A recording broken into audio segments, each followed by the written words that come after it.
today I'll show you how I make some curry chicken with cabbage, and I'll have the ingredients down in the description box. First, I went in with some vegetable oil. Now I'm adding some pimento seed and half pack of butter pack curry. I'm also going to add some Blue Mountain curry, and this is the hot Blue Mountain curry. Then on low heat, I'm just gonna saute the curry with the pimento seed together.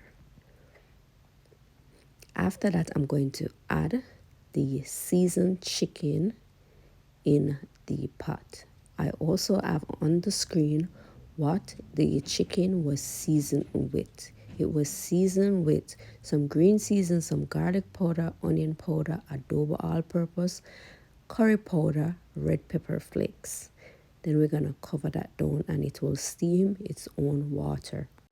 Now I'm going in to check on that curry. You don't want to add any water to the pot unless water is needed. Keep the heat on low and just gradually stir. So occasionally we're going to check on the chicken, and if it needs water, we'll add it. If it don't need it, we leave it alone. So I'm adding a little water after about 5 minutes and just cook the chicken for roughly like 25 minutes. Once the chicken is tender, we're going to get our vegetables and we're going to add it to the pot. I went ahead and diced a medium-sized Irish potato, dice it, wash it, and then I'm going to add it to the pot. I'm going to stir that in and allow it to cook. So that will take roughly like 3 minutes. So we're going to cover the pot and allow that to cook a little before we do anything else. So after about 3-4 minutes, I am going to go in with some more vegetables. I'm going to add my bell pepper, scallion, thyme, scotch bonnet pepper, onion, and some carrot. We're going to stir that in and allow our vegetable to steam for a bit. So the cabbage and the bell peppers, they don't take a long time to cook, and our Irish is already cooked. So once this turns gravy, I just add a little water.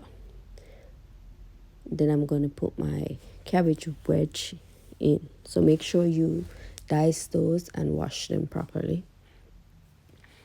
And then we're going to steam this for roughly 5 minutes. And then after that 5 minutes, the curry chicken is supposed to be down to its gravy. If not, you're going to leave the pot on cover and steam some more until the gravy reaches your desired thickness. If not, what you can also do is add a little cornstarch with some water, pour it in for about 2 more minutes and you're done. Let's go ahead and plate this food. I cooked some jasmine rice, so I put it in a small bowl. Then I'm going to place it on a flat plate, press it, then take it off. You get a nice shaped rice. Then I'm going to add the chicken and some cabbage to the plate. I don't like a lot of gravy, so I don't normally use a lot of gravy on my food, but that's up to you and what you prefer. Also, a lot of people says that carrot takes the taste away from the curry, which I honestly don't think that's true, but then again, who am I? Then here is the dish of curry and jasmine rice. You can also serve this with dumpling and ground provision. Guys, enjoy.